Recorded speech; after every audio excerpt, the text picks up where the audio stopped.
ఇప్పుడు దుబాయ్ లాంటి పెద్ద పెద్ద సౌదీ అరేబియా లాంటి దేశాలలో మన హిందుత్వం మీద చాలా గౌరవం పెరిగి ఆలయాలు కూడా పెద్ద పెద్ద ఆలయాలు నిర్మిస్తున్నారు. మన కార్యక్రమాలు హాయిగా సజావుగా చేసుకోగలుగుతున్నారు. ఇప్పుడు చాలా మార్పులు వచ్చాయి ఆయా దేశాలలో కూడా, మిడిల్ ఈస్ట్ కంట్రీస్లో కూడా చాలా మార్పులు వచ్చాయి. వెళ్ళొచ్చిన వాళ్ళు కూడా చెప్తున్నారు. ఆ విధంగా నెమ్మదిగా వాళ్ళకల్లో ఒక నెమ్మదిగా ఒక రియలైజేషన్ బయలుదేరింది. అమ్మా అందుకని నేను అనేది వీళ్ళు ఎవరికి అయితే రియలైజేషన్ బయలుదేరిందో వాళ్ళకి బుద్ధి చెప్పాలంటున్నా. నేను వాళ్ళే చెప్పాలి. ఆ రోజు రావాలని కోరుకుందాం, తప్పకుండా కోరుకుందాం.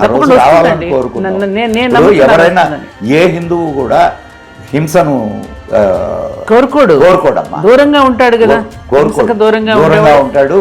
అండ్ అందరూ బాగుండాలని కోరుకునేటటువంటి వాడు హిందువు. అవును. కానీ అట్ ద సేమ్ టైం అరాచకాలని సహిస్తూ ఉండమని కూడా హిందూ ధర్మం చెప్పదమ్మా. ఎక్కడ చెప్పలేదు. సహిస్తే అది పాపం అని చెప్పి, పాపం అని కూడా చెప్పింది. ఇప్పుడు మరి భీష్ముడికి ఎందుకు ఆ పనిష్మెంట్ వచ్చింది? అక్కడ జరుగుతున్న అరాచకాన్ని చూస్తూ దుర్యోధనుడికి ఉప్పు తిన్నాను కదా అని చెప్పి పాప ఇట్లా చేతులు నలుపుకుంటూ కూర్చున్నాడే తప్ప మరి ఖండించలేకపోయినందుకు ఏం పనిష్మెంట్ వచ్చింది?